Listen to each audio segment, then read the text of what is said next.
El texto de hoy nos ofrece una oportunidad preciosa de nosotros poder reflexionar, meditar acerca de nuestra salvación y de hacerlo sobriamente. Lo digo de entrada. El tema, el título de mi mensaje ¿es posible creer sin ser salvo? Tú comienzas a ver la sobriedad que quisiéramos tratar.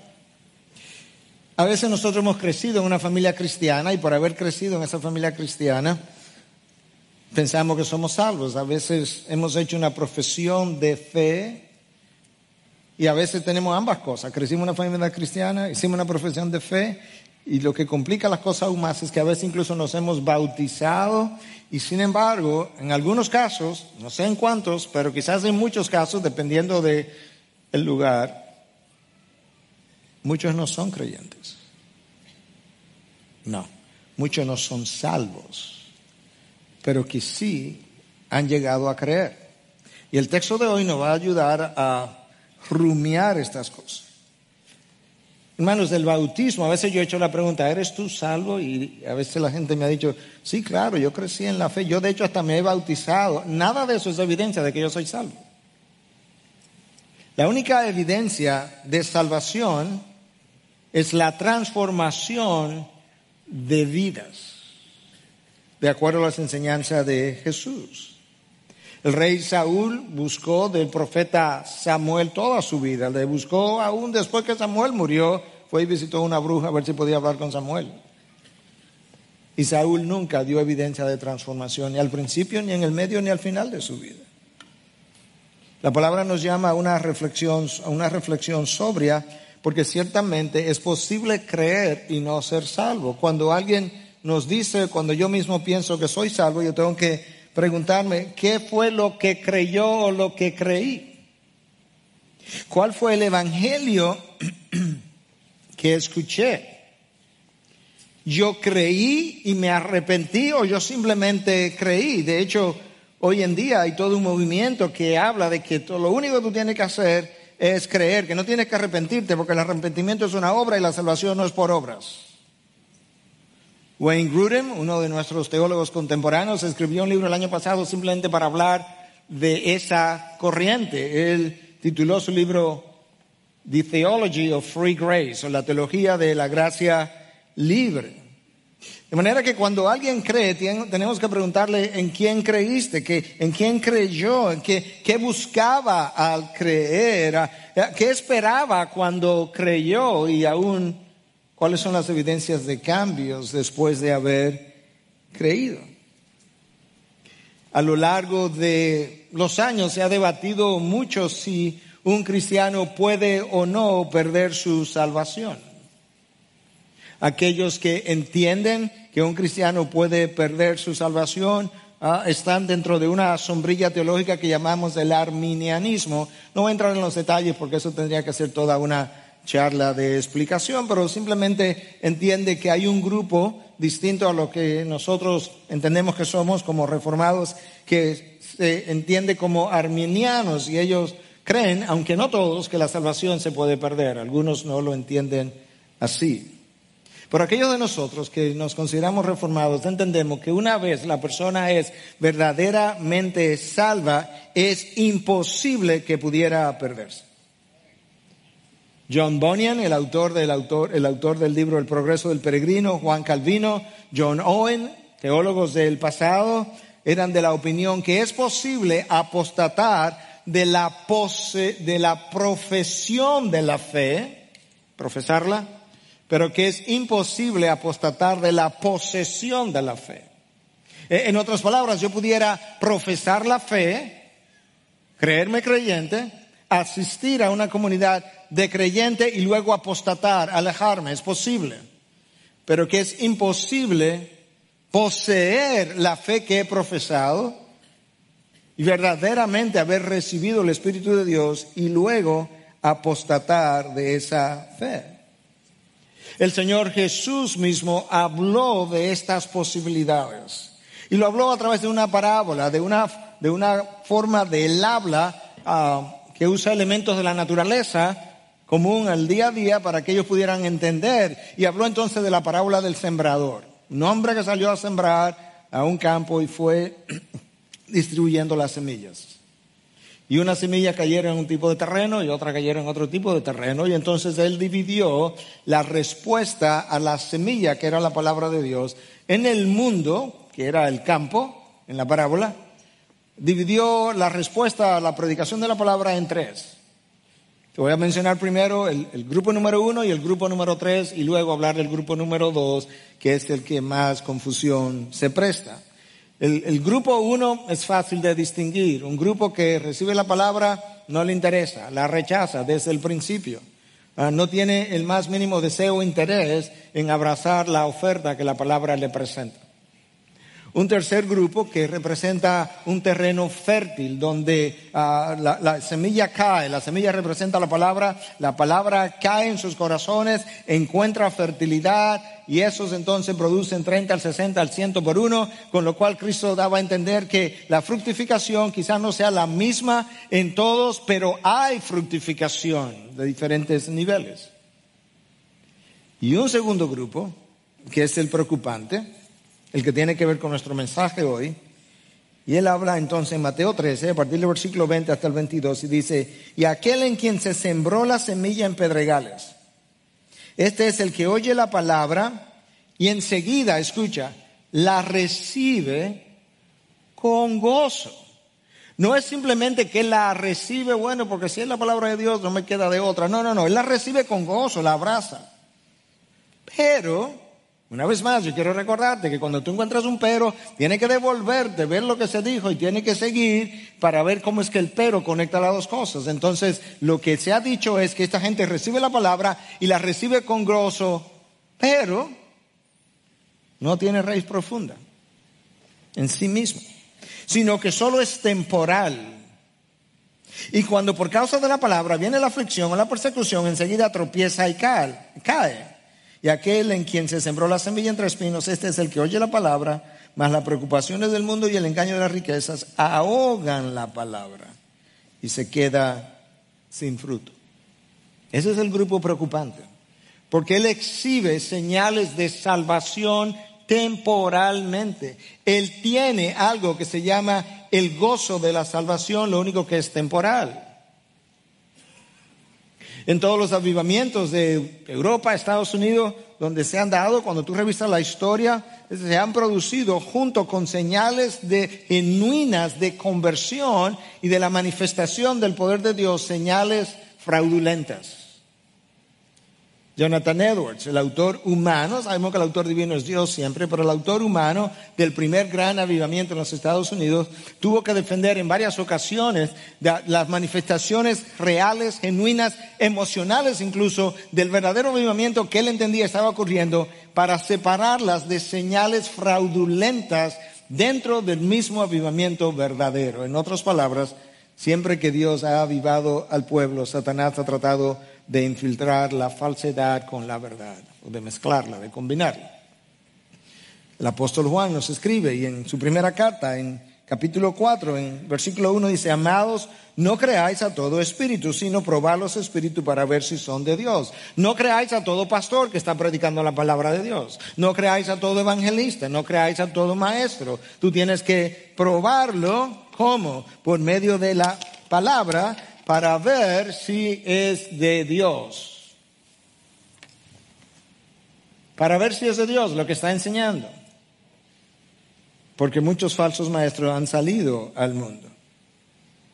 Y entonces es la introducción a mi mensaje para que tú puedas comenzar desde ya a ver por qué esta introducción era necesaria como aperitivo para lo que es el mensaje de hoy, que se encuentra en el libro de los Hechos, capítulo 8, a partir del versículo 9 hasta el 25. Y te invito a que me acompañes a leer lo que el Espíritu de Dios tiene que decir. Y cierto hombre llamado Simón, hacía tiempo que estaba ejerciendo la magia en la ciudad y asombrando a la gente de Samaria, pretendiendo ser un gran personaje. Y cierto hombre llamado Simón, versículo 9, Y de ese Simón entonces, y de sus obras se dice, y todos desde el menor hasta el mayor le prestaban atención diciendo, este es el que se llama el gran poder de Dios. Wow. Le prestaban atención porque por mucho tiempo los había asombrado con sus artes mágicas. Pero cuando creyeron a Felipe, que anunciaba las buenas nuevas del reino de Dios y el nombre de Cristo Jesús, se bautizaban tanto hombres como mujeres. Y aún Simón mismo creyó.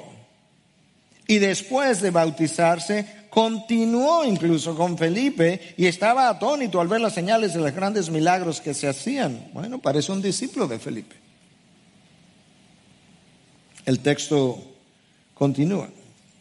Cuando los apóstoles que estaban en Jerusalén oyeron que Samaria había recibido la palabra de Dios, le enviaron a Pedro y a Juan, quienes descendieron y oraron por ellos para que recibieran el Espíritu Santo. ¿Por qué? Pues todavía no había descendido sobre ninguno de ellos. Solo habían sido bautizados en el nombre del Señor Jesús. Entonces le imponían las manos y recibían el Espíritu Santo. Cuando Simón vio que el Espíritu se daba por la imposición de las manos de los apóstoles, les ofreció dinero, diciendo, dadme también a mí esta autoridad, de manera que todo aquel sobre quien ponga mis manos reciba el Espíritu Santo. Entonces Pedro le dijo, que tu plata perezca contigo, porque pensaste que podías obtener el don de Dios con dinero. No tienes parte ni suerte en este asunto, porque tu corazón, escucha, no es recto delante de Dios. Por tanto, arrepiéntete de esta tu maldad y ruega al Señor que, si es posible, se te perdone el intento de tu corazón. Porque veo que estás en hiel de amargura y en cadena de iniquidad. Pero Simón respondió y dijo, rogad vosotros al Señor por mí para que no me sobrevenga nada de lo que habéis dicho. Y ellos, después de haber testificado solemnemente y hablado la palabra del Señor, iniciaron el regreso a Jerusalén, anunciando el Evangelio en muchas aldeas de los samaritanos. Nosotros habíamos visto 2 domingos atrás el inicio de la Gran Comisión, o la expansión de la Gran Comisión. Habíamos visto el inicio de la evangelización de Samaria, y cuando tú lees el texto completo, no hay duda, no cabe la menor duda que en Samaria estaba ocurriendo algo extraordinario. Dios se había desbordado, la ciudad se había llenado de gozo, y lo que era más extraordinario es que los judíos y los samaritanos no tenían trato el uno con el otro. Y aquí están los samaritanos escuchando, multitudes escuchando a Felipe, un judío helenita, pero judío al fin, o helenista, pero judío al fin. Y ahora, en medio de eso, Satanás está tratando de traer confusión en medio de lo genuino. De la misma manera que Satanás trajo confusión a la vida de Adán y Eva, de esa misma manera él está tratando de hacerlo en este caso. Él quiere oponerse a la predicación de la palabra.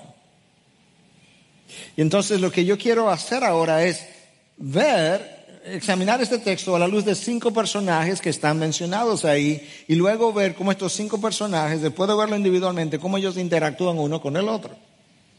Está Simón, el mago, está Felipe, el evangelista, están Pedro y Juan, ahí hay 4, Pedro y Juan, que son los apóstoles que han venido a ver qué es lo que está pasando, y está el protagonista de toda la historia, de todo el drama, que está orquestando todo esto, y es el Espíritu Santo, que también es un personaje.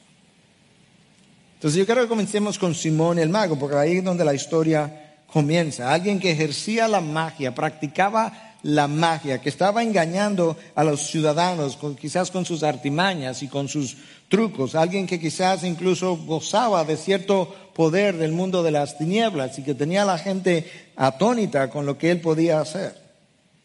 Dice el texto que Simón pretendía ser un gran personaje, y era aquel que se llamaba a sí mismo el gran poder de Dios.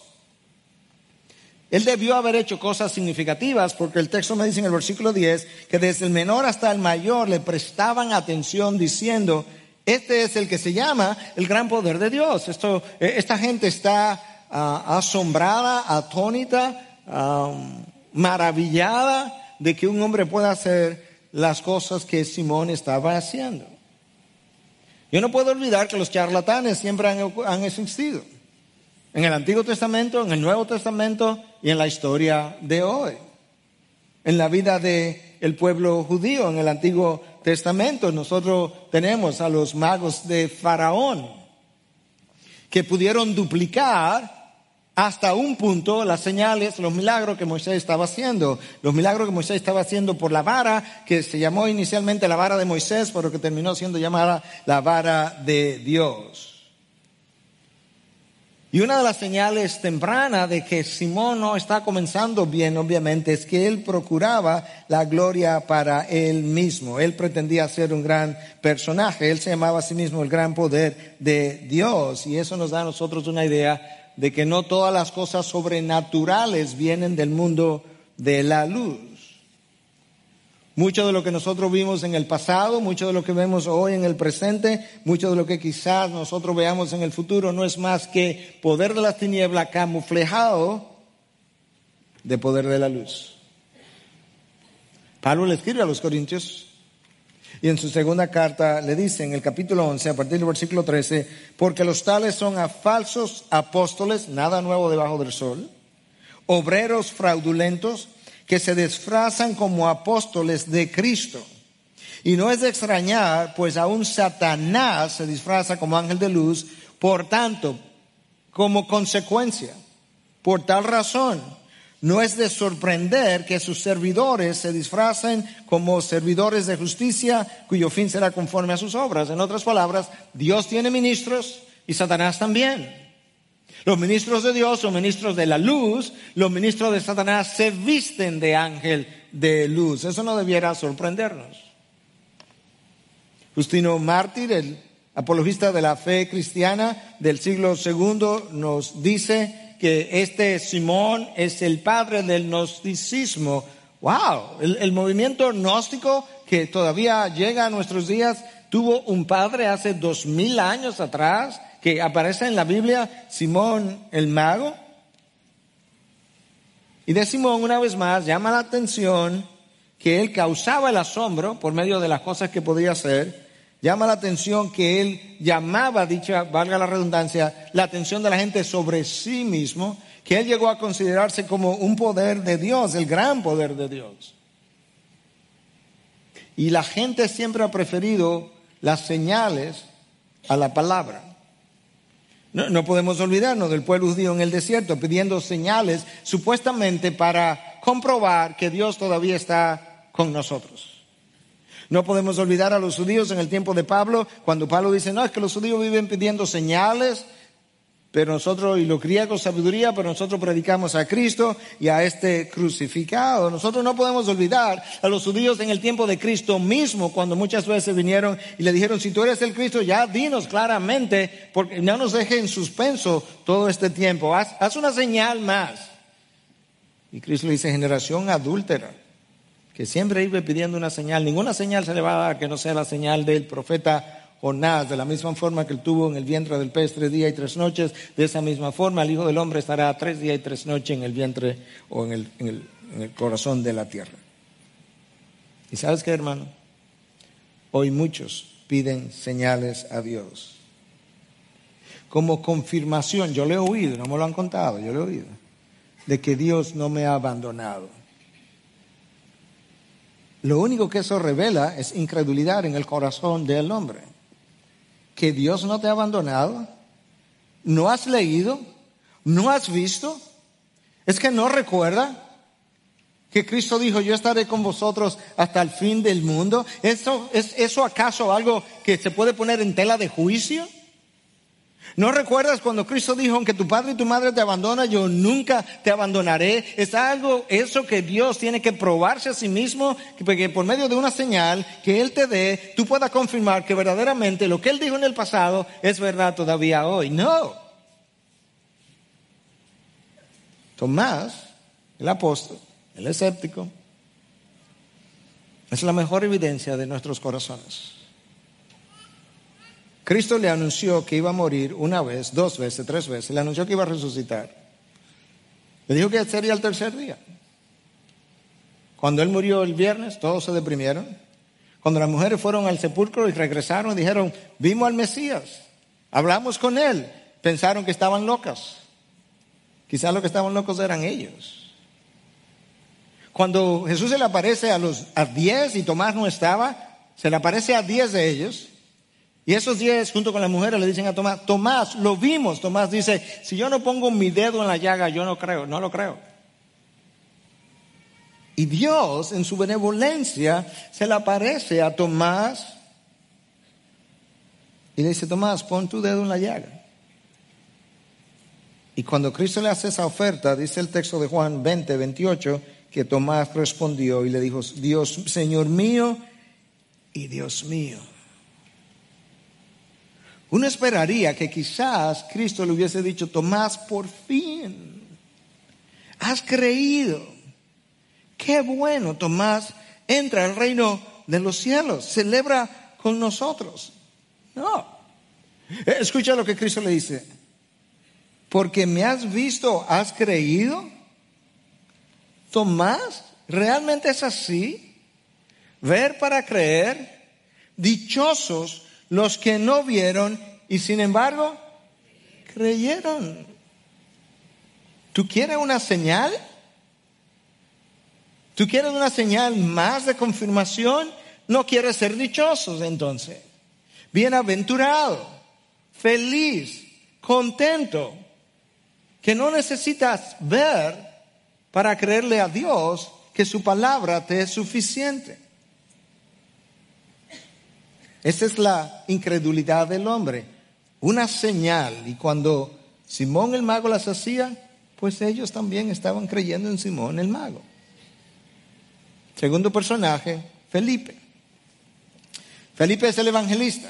Vimos la vez anterior que había bajado a Samaria y había comenzado a predicar a Cristo, dice el texto. Y la gente comenzó a responder. Las multitudes de personas estaban prestando atención a todo lo que Felipe tenía que decir y decía que gente desde hombres y mujeres estaban prestando atención y que habían muchos que tenían espíritus inmundos y que estos salían de ellos gritando a gran voz y muchos que estaban cojos y paralíticos eran sanados y que había gran regocijo en la ciudad. Hay un avivamiento. No es que hay 2 gente, 3, 4, 5, 10, 15, no. La ciudad entera está llena de gozo. Aquí hay algo fuera de serie. Aquí hay un avivamiento real, genuino. Y la única explicación para algo como eso es una visitación especial de parte de Dios. A pesar de que está viniendo a través de Felipe, que es judío, en un medio samaritano, Dios ha hecho que el pueblo responda. Eso fue la semana pasada que vimos eso acerca de Felipe. En esta ocasión se nos dice que Felipe anunciaba las buenas nuevas, que es otra forma de decir que Felipe predicaba el evangelio y que las multitudes estaban creyendo mientras él predicaba. Y entonces el versículo 12 nos dice de manera particular que aún Simón el mago creyó. Y no solamente que creyó, continuó con Felipe. Es como que Simón el mago quería ser discipulado por Felipe, pero subraya esto, porque estaba atónito al ver las señales y los grandes milagros que se hacían. Nota lo que el texto no dice. El texto no dice que Simón el mago continuó con Felipe porque él estaba tan agradecido que después de todos estos pecados que él tenía tan grandes, después de todo este engaño, él no podía creer que Dios le hubiese perdonado y que entonces siguió con Felipe. No. Él siguió a Felipe porque estaba atónito de las señales que Felipe hacía. La razón de su seguimiento son las señales. Y es como Jesús le dice a aquellos a quien él alimentó un día y al otro día le estaban buscando. Y Jesús le dice, ¿saben una cosa? Ustedes no me están buscando a mí por lo que yo soy. Ustedes me están buscando porque yo le di a comer ayer y se llenaron las barrigas y hoy vienen de nuevo a buscar el mismo pan. Es como un copy-paste con diferentes actores. Simón el mago, Felipe, veamos ahora a Juan y a Pedro, los dos apóstoles. Las noticias corrieron, como corren las noticias. Imagínate que algo así grande esté pasando en Santiago. La gente iría de aquí a ver qué es lo que está pasando en Santiago. Cuando en Toronto se anunció hace unos 15 a 20 años atrás que supuestamente había un avivamiento, el famoso avivamiento de la risa santa, que realmente era al final todo falso, pero la gente iba en masa, en aviones, a ver lo que estaba pasando en Toronto. Bueno, Juan y Pedro fueron a Samaria, enviados por los apóstoles, porque la noticia llegó a Jerusalén y le enviaron a 2 de ellos. Y fueron y comenzaron a imponer las manos para que ellos pudieran recibir el Espíritu Santo. Versículo 16, pues todavía no había descendido sobre ninguno de ellos. No es que no había descendido sobre ninguno, no, son ninguno de ellos. ¿Quiénes? Los samaritanos. Por tanto, solo habían sido bautizados en el nombre de Cristo o en el nombre del Señor Jesús. Entonces les imponían las manos y recibían el Espíritu Santo. Había gente que había creído genuinamente, que había sido regenerada incluso, pero no tenía la morada del Espíritu. El estado de ellos era similar al estado de los creyentes en el Antiguo Testamento. En el Antiguo Testamento, un Abraham, un Job y otros creyeron y fueron regenerados, pero la morada del Espíritu no estaba con ellos. De hecho, cuando Jesús vino y enseñó, Juan registra esto en 7:39, Jesús hablando dice que todavía el Espíritu no se le había dado porque la hora de mi glorificación no había llegado, con lo cual Cristo estaba revelando que hasta que Él no muriera, esa era la hora de su glorificación, no se le iba a dar el Espíritu. Entonces el Espíritu de Dios había descendido en Jerusalén, 3,000 personas llegaron a creer de nuevo, o a nacer de nuevo, perdón. Y esas 3,000 personas ahora sí tenían la morada del Espíritu, pero Dios estaba ayudándonos a entender que el plan de salvación que incluía la morada del Espíritu tendría que extenderse a todas las poblaciones. Y en la antigüedad habían 3 grupos de personas: los judíos, los samaritanos y el resto, que eran nosotros los gentiles.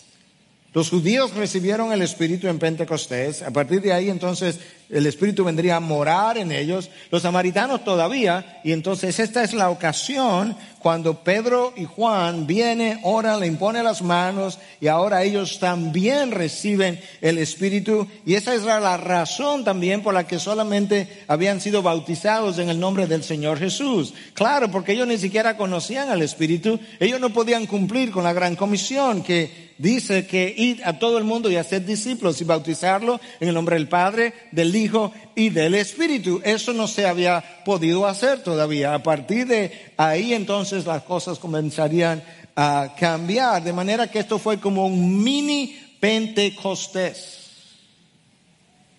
Y lo mismo tú vas a ver en el capítulo 10 del libro de los Hechos con los gentiles, con la conversión de Cornelio.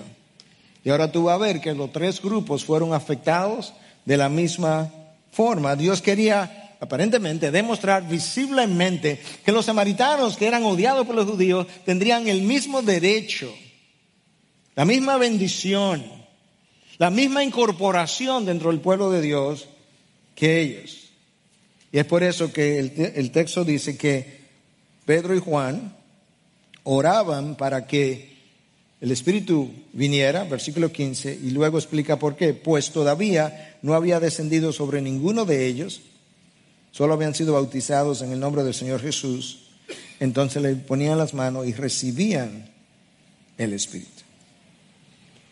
Ok, ¿qué nosotros sabemos hasta ahora de Simón el mago? Número 1, que practicaba la magia. Número 2, que creyó y se bautizó. Número 3, que comenzó a seguir a Felipe. ¿Qué sabemos de Felipe? Que Felipe bajó a Samaria, comenzó a predicar a Cristo, que la gente estaba respondiendo, multitudes respondían, había milagros que estaban ocurriendo, gente que quedaba liberada de demonios y que él hacía esas grandes señales y prodigios. ¿Qué sabemos de Pedro y Juan? Que fueron enviados por los apóstoles desde Jerusalén para que ellos pudieran indagar, comprobar y al mismo tiempo, al ver ellos lo que Dios estaba haciendo, pues impusieron las manos y por medio de ellos Dios otorgaba el mismo don. Escucha el versículo 18 ahora. Cuando Simón vio que el Espíritu se daba por la imposición de las manos, lo que yo quiero hacer ahora, en el resto del tiempo que nos queda, es ver la interacción de los 5 personajes. Simón es uno de ellos. Vio que el espíritu es el otro, el personaje principal, el protagonista del drama, se daba por la imposición de las manos de los apóstoles, Pedro y Juan, aquí hay 4 ahora, les ofreció dinero, diciendo, dadme también a mí esta autoridad, de manera que todo aquel sobre quien ponga mis manos reciba el Espíritu Santo. Ahora comienza a salir el corazón de Simón. Primero, Simón estuvo impresionado con los milagros de Felipe. Ahora Simón está impresionado con otra obra sobrenatural, y es que por medio de la imposición de las manos, él vio algo. El texto no nos dice qué. La mayoría de los estudiosos están convencidos que probablemente lo que hubo fue otra vez la manifestación del don de lenguas, como una manera de equiparar a los judíos con los gentiles, lo que pasó en Jerusalén con lo que pasó en Samaria. Y por eso que el texto dice, cuando él vio que el don del Espíritu, bueno, ¿cómo lo vio? Probablemente de la misma forma que los judíos lo vieron en Pentecostés, que el don del Espíritu era dado por la imposición de las manos. Él le dice a Pedro, yo tengo un dinerito, Pedro. Yo he hecho negocios. Se dice que los magos de la antigüedad, pues realmente ocurre hoy, se vendían sus artimañas y trucos. De manera que todo aquel sobre quien ponga mis manos reciba el Espíritu Santo. Yo quiero de eso que tú tienes. Y mira, aquí está el dinero. Lamentablemente, si tú juzgas a Simón porque creyó y se bautizó, no has entendido el texto bíblico. Ninguna de esas 2 cosas son evidencias de salvación. Lo único que evidencia que una persona es salva es transformación, y el corazón de Simón está claramente revelado en el texto de hoy. Él tiene un corazón materialista, él tiene un corazón dominado por el dinero. No solamente eso, él ha rebajado los dones espirituales a lo que es la esfera natural, material, de lo temporal, del aquí y del ahora, y lo quiere adquirir de la misma manera que él ha sabido adquirir todas las cosas en su vida. Bueno, pastor, pero yo no llego ahí. Escúcheme, porque esto tiene aplicación en tu vida y en la mía. Por un lado, el tener dinero no es pecaminoso. Dios ofreció riquezas a Salomón y le dio mucho. El problema no está en la tenencia, está en el manejo del dinero. Y Dios usa una tríada mortal, fatal en la vida del hombre, en la historia de la iglesia, para revelar el corazón de nosotros. Es una tríada que frecuentemente anda de la mano. Es dinero, es sexo y es poder. Sobre todo dinero, que compra tanto sexo como poder. Y cuando yo tengo poder, tengo más acceso a dinero y al sexo. Y a veces a través del sexo puedo conseguir dinero. El problema con el manejo del dinero es que cuando yo creo que todo se puede comprar con dinero, eso es una indicación de dónde está mi corazón. Cuando yo creo que las cosas espirituales pudieran ser por lo menos parcialmente adquiridas o merecidas por el factor dinero, eso revela de dónde está mi corazón todavía. El despilfarrar el dinero y conectarlo con placeres es una indicación de mi corazón. No, pastor, yo no estoy en ese extremo. Mire, yo incluso no me gusta gastar dinero. Cuando eres muy agarrado con el dinero, eso es otra indicación de dónde está tu corazón. El usar el dinero para comprar pecado, no importa si es vía televisión, internet, en los cines, en el mundo, es una indicación de por dónde anda mi corazón. Tomar decisiones para comprar cosas simplemente porque tengo el dinero revela quién tú piensas que es el poseedor y el dueño de tus finanzas o de las mías. Una vez más, querer unir lo eterno con lo temporal, como lo hizo Simón, o hacerlo como lo quieren hacer los evangelistas de la prosperidad, o unir o comprar lo eterno con lo temporal, o lo que realmente no tiene valor económico con lo que aquí se valora en términos de papeletas. Eso es otra indicación de por dónde anda mi corazón. Pablo le enseñó a Timoteo, mira Timoteo, el problema ni siquiera es el dinero en sí, es el amor al dinero. Y es tan problemático el amor al dinero, es tan así, que codiciándolo muchos se han extraviado de la fe. Muchos que se decían cristianos, muchos que decían que habían creído, muchos que se habían bautizado, por codiciar el dinero se extraviaron en el camino, se extraviaron de la fe y terminaron traspasándose con muchos dolores. Dinero, sexo y poder. Dios ha usado eso para probar nuestro corazón. El dinero echó a perder a Balaam. Balaam parecía ser un profeta de Dios. Hablaba con Dios directamente, Dios le respondía, Dios le daba instrucciones. Y al final él es mencionado 3 veces en el Nuevo Testamento como alguien que se echó a perder por el uso del dinero. No, pastor, pero yo no soy como Balaam, yo ni siquiera creo que soy profeta. O Ananías y Zafira, que vendieron un terreno, fueron donde Pedro. Le dijeron a Pedro que habían vendido el terreno por una cantidad y en vez de eso era otra. Y se cayeron muertos. Y bueno, ¿y cómo se ve eso hoy? Vendo una casa y hago 2 contratos. Uno por el precio que es y otro por el precio que no es. Eso fue lo que Ananías y Zafira hicieron. Pretendieron haber vendido algo por un precio que realmente no era. El poder echó a perder a Saúl. El sexo echó a perder a Salomón, el dinero echó a perder a Balaam y a muchos otros.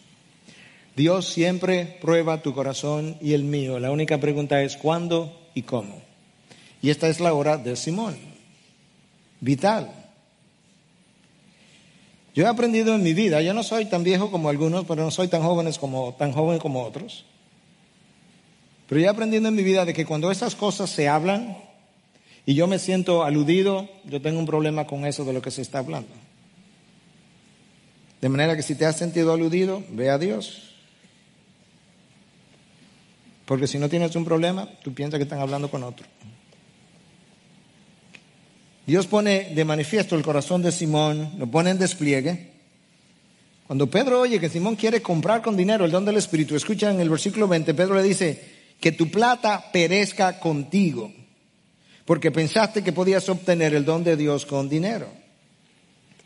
J.B. Phillips tiene una traducción que mucha gente respeta, es una paráfrasis, pero es altamente respetado, frecuentemente citado por académicos en la manera como él hace esa paráfrasis.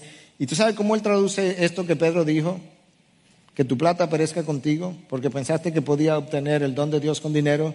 Él lo hace de esta manera: al diablo contigo y tu dinero. En inglés, to hell, to you and your money. Howard Marshall, un académico del Nuevo Testamento, un experto en el idioma, dice, aunque esa forma de traducirla de J.B. Phillips suene profana, eso es precisamente lo que el griego quiere decir. Es así de enfática. Y otro académico dice que la expresión es esta, que la destrucción te lleve a ti y a tu dinero. Wow. De manera que Simón recibe una advertencia, una reprensión y una maldición. Un oráculo de maldición. En el Antiguo Testamento, sobre todo, en la época de Jesús por igual, habían 2 tipos de oráculos. Oráculos de bendición y oráculos de maldición. Tú escuchas a Jesús cuando increpó a alguna de las ciudades, dice, ¡ay de ti, Corazín, ay de ti! Si en esas ciudades se hubiesen hecho los milagros que se han hecho en ti, ya se hubiesen arrepentido. Eso es un oráculo de maldición. Esto es un oráculo de maldición, que perezca tú y tu dinero. Pedro descubre que Simón está tan perdido como cualquier impío. Y se lo dice, nos los dice a nosotros, versículo 21, no tienes parte ni suerte en este asunto, porque tu corazón no es recto delante de Dios. Tú no tienes parte en el reino de los cielos, tú no tienes parte en este asunto, tú no tienes parte en el Evangelio y tú no están conectados. Pero ¿por qué tú dices eso, Pedro? Porque Dios me ha abierto los ojos y me ha permitido ver y me ha abierto los oídos y me permitió escuchar lo que tú acabas de decir, y tu corazón no es recto delante de Dios. Por eso yo te estoy diciendo lo que estoy diciendo. Y después de Pedro entonces increpar a Simón, lo llama a arrepentirse. Versículo 22. Por tanto, arrepiéntete de esta tu maldad. Claro, porque tú no te has arrepentido, tú creíste, pero tú no te has arrepentido, arrepiéntete. Y ruega al Señor, si es posible, se te perdone el intento de tu corazón. Porque veo que estás en hiel de amargura y en cadena de iniquidad. Él no es libre. Al que el Hijo del Hombre hace libre es verdaderamente libre. Simón no es libre. Él está en cadena, y no cualquier cadena, en cadena de iniquidad. Y él está en hiel de amargura. Una de las traducciones dice que él tenía una envidia amarga. O era amargamente envidioso. Él quería lo que los apóstoles tenían, excepto que lo que ellos tenían no lo habían podido comprar, sino que se le fue otorgado y él quería comprarlo. Ahora, Pedro ni siquiera está seguro que a él se le puede perdonar esto. Por tanto, arrepiéntete de esta tu maldad y ruega al Señor, si es posible, se te perdone el intento de tu corazón. Yo no sé, yo ni siquiera sé si Dios te va a perdonar esto. Y alguien pudiera decir, pero ¿por qué? Yo pensaba que la gracia de Dios era mayor que cualquier pecado. Yo te voy a decir por qué Pedro piensa de esa manera. Pedro piensa de esa manera porque Pedro conoce algo que nosotros no conocemos a menos que estudiemos la carta a los Hebreos. Capítulo 6. Escuche. Porque en el caso de los que fueron una vez iluminados, que probaron del don celestial, y fueron hechos partícipes del Espíritu Santo, versículo 5 ahora, que gustaron la buena palabra de Dios y los poderes del siglo venidero, pero después cayeron. Escuchen, es imposible renovarlos otra vez para arrepentimiento, puesto que de nuevo crucifican para sí mismos al Hijo de Dios y le exponen a la ignominia pública. Claro que Simón fue iluminado. Él escuchó el Evangelio, eso es luz. Él siguió a Felipe, lo escuchó más de una vez. Él vio a gente convertirse antes de él y después de él. ¿Por qué? Porque él siguió a Felipe. Claro que él fue iluminado. Claro que él participó del don del Espíritu Santo y de los poderes del siglo venidero. Él estaba maravillado con los milagros y prodigios y las señales de Felipe. Él vio gente endemoniada siendo liberada, él vio a cojos caminar, él vio a ciegos recobrar la vista. Claro que él había gustado del poder del siglo venidero y había sido partícipe del Espíritu Santo. Es el Espíritu que está haciendo todo esto. Claro que él gustó de la buena palabra. Él oyó la predicación de Felipe, efectiva, convincente, que traía a la gente a salvación, y luego cayó. Ahora, esta gente no era creyente. Con toda propiedad nosotros podemos decir que esta gente no era creyente. Y la mejor razón para decir eso es porque eso está en el libro de Hebreos, capítulo 6, versículo 4 al 6. Tú bajas 2 versículos más o 3 versículos y hay un pero. Y ese pero es que me da la explicación. Me dice, pero de vosotros, amados, yo estoy convencido de mejores cosas que pertenecen a la salvación. Yo estoy hablando de otro grupo, yo no estoy hablando de ustedes. Este grupo no hay manera de recobrarlos otra vez vía el arrepentimiento. Pero en cuanto a ustedes, claro que no estoy hablando de ustedes. Yo estoy convencido de mejores cosas que tienen que ver con la salvación. En otras palabras, ustedes siempre han sido salvos, siempre serán salvos. Este es un grupo como Judas. Esto es un grupo que gustó de la buena palabra de Jesús, que participó de los poderes del siglo venidero hasta más que Simón, porque Judas fue enviado en un momento de 2 en 2, y cuando ellos regresaron dijeron que ellos reportaron que hasta los demonios se nos someten. Ahí estaba Judas. Y claro que él gustó del don celestial. Ahora, vamos a ver a Simón otra vez. Él comenzó siendo descrito como mago. Luego se nos dice que él creyó, pero no se nos dice que él se arrepintió, simplemente que él creyó. Cuando Pedro predicó su primer sermón, arrepentíos y convertíos. Así que se arrepintió, no sabemos de qué se arrepintió, o mejor dicho que creyó, dice el texto, no sabemos qué creyó, en qué creyó, qué esperaba.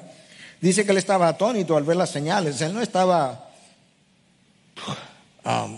chocado de que tanto pecado que él había cometido se le hubiese perdonado, como Zaqueo. Dice, oye, yo, ahora que entré al reino de los cielos, yo voy a dar la cuarta parte de todo lo que yo tengo, o 4 veces lo que yo le he quitado, mejor dicho. Luego Simón ofrece dinero para comprar el don del Espíritu. Lo primero que Pedro demanda o lo manda es a que él y su dinero sean destruidos o que se vayan al diablo, con perdón de la expresión. Pedro luego le dice que tú no tienes parte ni suerte en este mensaje, en este reino. Tu corazón no está bien delante de Dios. Luego lo llama al arrepentimiento. Luego le dice que él está en hiel de amargura y en cadena de iniquidad. Obviamente, él no era salvo. Yo creo que es bueno recordar las palabras de George Swinnock. Escucha lo que Swinnock dice, o dijo. No confrontar el pecado en el corazón de las ovejas es cometer suicidio contra su alma. Si sabes que la oveja está en pecado y no lo confrontas y no le dices nada, tú le estás suicidando. Porque el pecado es que lo va a matar, lo está destruyendo. Nada peor que creerme converso y no serlo. Decía el mismo George Swinnock que es una cosa terrible irse al infierno desde los bancos de una iglesia. Wow. No he terminado, pero esto es lo que le está diciendo. Es terrible ser miembro de una iglesia, asistir los domingos, asistir a un grupo de pareja, a un grupo de jóvenes, ofrendar quizás, cantar. Al final, desde el banco, irme al infierno. Pero escucha cómo él termina. Pero es una cosa horrenda irse al infierno desde el púlpito. Wow. Es peor ser pastor, predicar la palabra, dirigir ovejas, evangelizar ovejas. Y cuando me voy directo al infierno. Eso es horrendo, dice Swinnock. Uno esperaría que después de esta tremenda reprensión, si yo oigo una cosa así de parte de un apóstol, tú estás en hiel de amargura, tu corazón no está bien con Dios, que perezca tú y tu dinero, arrepiéntete. Wow. Yo esperaría que yo caería de rodillas y diría, Señor, perdóname. Qué insensato, qué necio pensar que como yo manejé el dinero en el mundo es como yo puedo manejar el don del Espíritu. Pero él no hace eso. Escucha lo que le hace. Rogad vosotros al Señor por mí. ¿Cómo vosotros? ¿Quién es que tiene el problema? No eres tú. Para que no me sobrevenga nada de lo que habéis dicho. El problema de Simón no es haber entendido que violó la santidad de Dios, el honor de Dios, el nombre de Dios, que pisoteó su estándar. No. Mi problema es temor a las consecuencias. Entonces, Pedro, como tú fuiste el que me maldijiste, ruega tú a ver si no me caen esas cosas. O sea, que si te removemos las consecuencias, tú no tienes problemas. Tú no tienes problema con la condición de tu corazón. El problema que tú tienes es con las consecuencias anunciadas.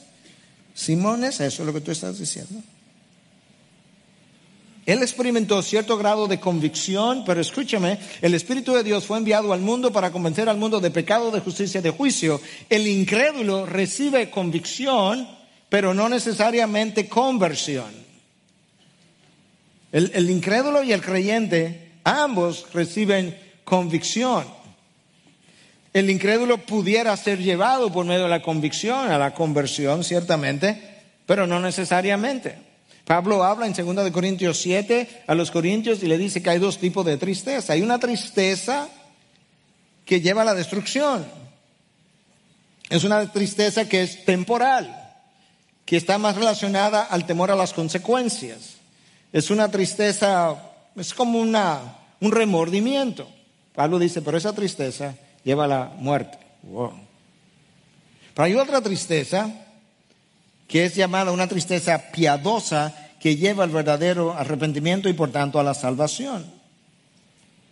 Una de esas tristezas solamente tiene la apariencia de arrepentimiento, pero no la experiencia. La otra tristeza es llamada piadosa y es la que conduce al verdadero arrepentimiento. Y el texto entonces concluye, este texto de hoy, en el versículo 25, dice que ellos, después de haber testificado solemnemente, en otras palabras, cuando habla de testificar, están testificando de Cristo. Pero en esta ocasión, por lo menos, no simplemente están predicando, lo están haciendo solemnemente. En otras palabras, en vista de lo que acabamos de confrontar con Simón el Mago, en vista del intento de Satanás de infiltrar lo genuino con lo falso, nosotros comenzamos a testificar solemnemente y hablaron la palabra del Señor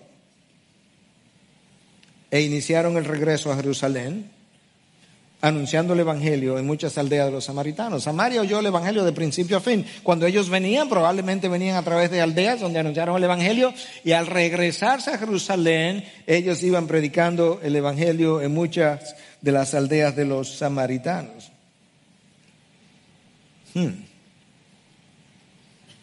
La pregunta para nosotros hoy es: ¿dónde yo estoy? ¿Estoy yo en el reino de los cielos o como los puritanos decían, solamente en la esfera del reino? ¿Cuál es la diferencia? El que está en el reino de los cielos ha nacido de nuevo, la morada del Espíritu está en él disfruta de verdadera salvación. El que está en la esfera del reino está alrededor del que está en el reino, pero no está. Él va a la iglesia, él goza la palabra de vez en cuando, él ora de vez en cuando, él lee la palabra de vez en cuando, de manera que no lo puede llamar como un completamente incrédulo. No, él cree lo que no se ha convertido. Es posible creer y no ser salvo, porque estoy simplemente en la esfera del reino. Yo creo que si tú estás aquí hoy, como luces que, bueno, estoy ahí porque soy miembro de la iglesia o ahí donde yo visito siempre, así es como se ve, esa es la lectura aquí abajo. Si estás aquí por invitación, como se ve aquí abajo, es que un amigo, un hermano, mi mamá, mi papá, un primo me invitó y yo accedí. Eso es como se ve, esa es la lectura de aquí abajo. La lectura de allá arriba es que Dios te trajo. Y te trajo a escuchar su palabra.